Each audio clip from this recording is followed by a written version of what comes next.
Kung may totoo lang maski isa, I will hang myself in front of you. Ito ang katotohanan at diretsong sagot ng presidente natin sa mga kasinungalingan ni Trillanes sa paglalabas ng mga peking dokumento galing pa sa Dilawan noong 2016, para siraan ang malinis na record ng buong pamilya ng mga Duterte. You can summon, I will sign a waiver, all banks, pati yung World Bank ng Amerika. Kung may isang totoo lang nakiting, I will resign and I will ask my daughter to resign and everybody in the family. That is my guarantee. And I will hang myself. Will the former president be okay that if we draft the waiver now, that it be signed today instead of tomorrow? Will you be fine with that, Mr. President? Anong kapalit, sir? Sampaling ko siya sa publiko. Ngayon na. Wala pong ganunan. Mr. Chairman. I'll give you, sasampaling. Mr. Chairman. Session suspended.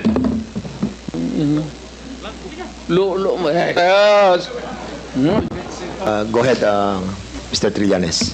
So ito po yung mga bank accounts na nakalap ko po ito noong 2016. Kumpiyansa po tayo sa provenance nitong dokumentong ito. Ito po yung mga iba't ibang mga pumasok na pagkapirahan accounts ni Duterte. So ang total po ng mga credits na pumasok ay 2.4 billion. Malalaman po natin yan pagka binuksan po yung accounts.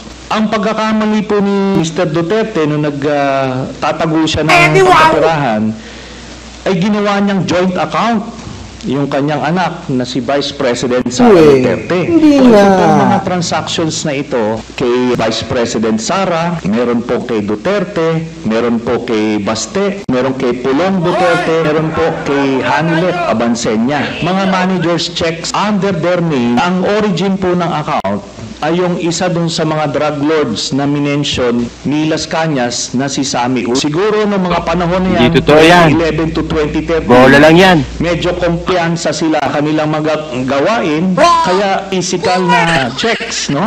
Pero after that, mga deposito diretso na sa account, so wala nang paper trail. Pero makikita natin dito yung pattern. Nag-dividendo yung drug lord dun sa pamilya nila Duterte tuwing October at April. Si Vice President Sara, meron po siyang dalawang checking in-encash dyan under her name while she was mayor, no?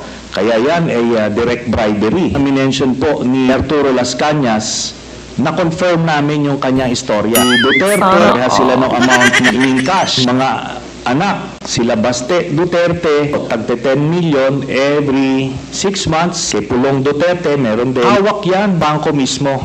Meron silang physical copy, soft copy, netong mga sinasabi na ito. Kaya hindi po yan pwedeng i-deny lang. Estilo ni Duterte, mag-a-admit konti, pero magde-deny to confuse everyone. Peke talaga ito. Ginagawa niyang war on drugs para proteksyonan niya yung sindikato niya na sina Michael Yang, Sammy Uy at Charlie Tan.